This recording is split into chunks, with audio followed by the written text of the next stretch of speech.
반갑습니다. 3단원 간추리고 나누기 첫 번째 소단원인 글의 내용 요약하기입니다. 자, 오늘 글의 내용을 요약하는 방법과 글의 내용을 요약하는 직접적인 실천을 한번 배우고 수업 시간에는 이것을 적용해보는 수업을 해보도록 하겠습니다. 자, 첫 번째 요약의 개념입니다. 말이나 글의 중심 내용을 잡아서 간추리는 것으로 중요한 부분을 추려내어 전체의 의미를 알 수 있도록 정리하는 활동입니다. 중심 내용을 정리하는 활동이라고 이해하면 됩니다. 글 내용의 요약 방법에는 대략 4가지의 방법이 있는데요. 첫 번째, 중심 내용이 직접 드러난 부분을 선정하는 것을 무엇이라고 할까요? 그래요. 이것은 선택이라고 합니다. 두 번째, 세부적인 내용이나 반복되는 내용을 지우는 것을 뭐라고 할까요? 그래요. 삭제라고 해요. 구체적이고 개별적인 내용을 좀 더 일반적인 상위 개념으로 묶는 것. 여러분들이 이게 좀 어려울 수 있는데요. 이렇게 구체적인 것들을 좀 더 큰 개념으로 묶는 것. 이것을 뭐라고 할까요? 그래요. 이런 걸 일반화라고 해요.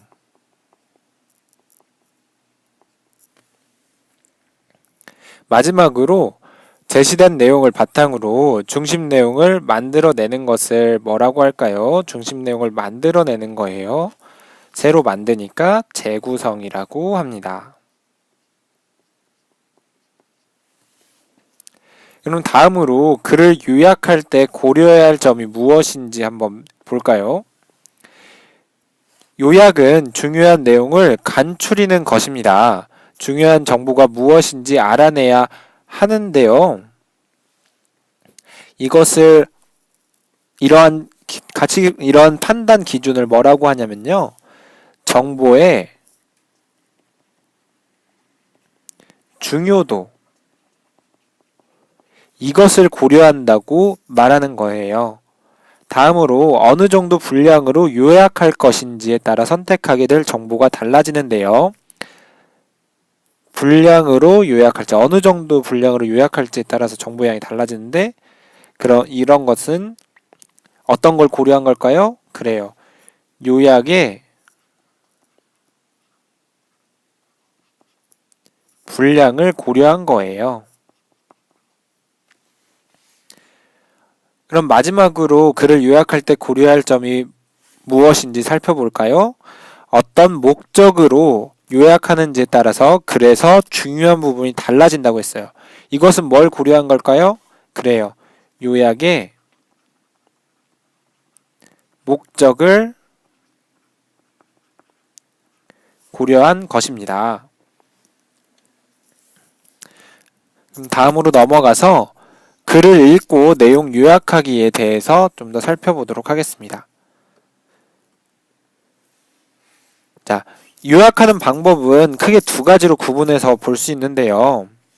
설명하는 글이나 주장하는 글, 어떠한 대상을 설명하거나 어떤 주장을 주장하는 글이에요. 또는 이야기, 소설이 대표적이겠죠? 이야기로 된 글이 있습니다. 우리는 첫 번째로 그러면 설명하는 글 또는 주장하는 글에 요약하는 방법을 찾아보면 땡땡땡땡땡땡의 구조에 따라서 내용을 요약한다고 했어요. 이게 뭘까요? 그래요. 설명하는 글이나 주장하는 글은 명확하게 드러내야 하기 때문에 일정한 글 구조를 갖는데요. 이러한 글 구조를 처음, 중간, 끝이라고 해요. 이러한 구조에 따라서 내용을 요약해야 돼요. 다음으로 주장한 글은 논점을 파악한 후 주장안과 근거를 중심으로 내용을 요약해야 돼요. 자, 주장하는 글에서 뭐가 중요하다고요? 그래요. 논점을 파악해야 돼요. 그리고 이거 구분을 해야 돼요. 주장과 그것을 뒷받침하는 근거를 구분해서 중심 내용으로 요약해야 돼요. 알겠죠? 다음으로 이야기로 된 글에 요약하는 방법을 살펴보겠습니다. 사건의 전개에 따라서 줄거리를 간추리는 거예요. 요약하는데요. 첫 번째로 네 가지 방법이 있어요.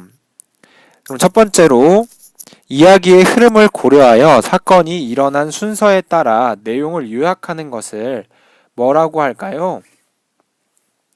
그래요. 이러한 방법을 이야기의 흐름을 고려한다고 해요. 두 번째로 중심인물을 찾아 그 인물들이 한 일을 중심으로 내용을 요약한다고 했어요. 이것은 뭘 중심으로 둔 거예요? 그래요. 맞아요.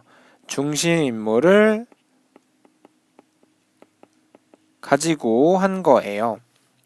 다음으로 각 문단이나 구성 단계에서 주요 사건을 파악한 후 이를 연결하여 내용을 요약한 데 써요. 자, 문단이라 하는 것은 그래서 글이 이렇게 줄글이 쭉 있으면 이렇게 단락별로 구분이 되잖아요. 이게 하나의 문단인데요. 이 문단에서 중요한 이야깃거리를 찾는 거예요. 그리고 이것을 선후 관계에 따라서 연결하는 거죠.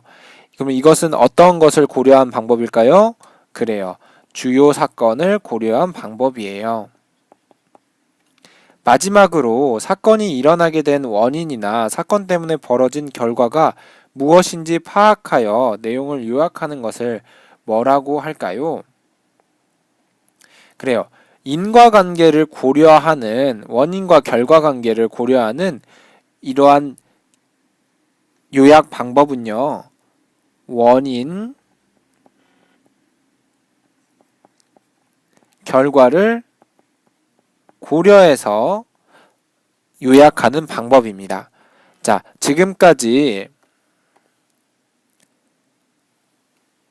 내용 요약 방법과 그리고 구체적으로 글을 읽으면서 요약하는 방법의 이론적인 부분을 학습해 보았어요.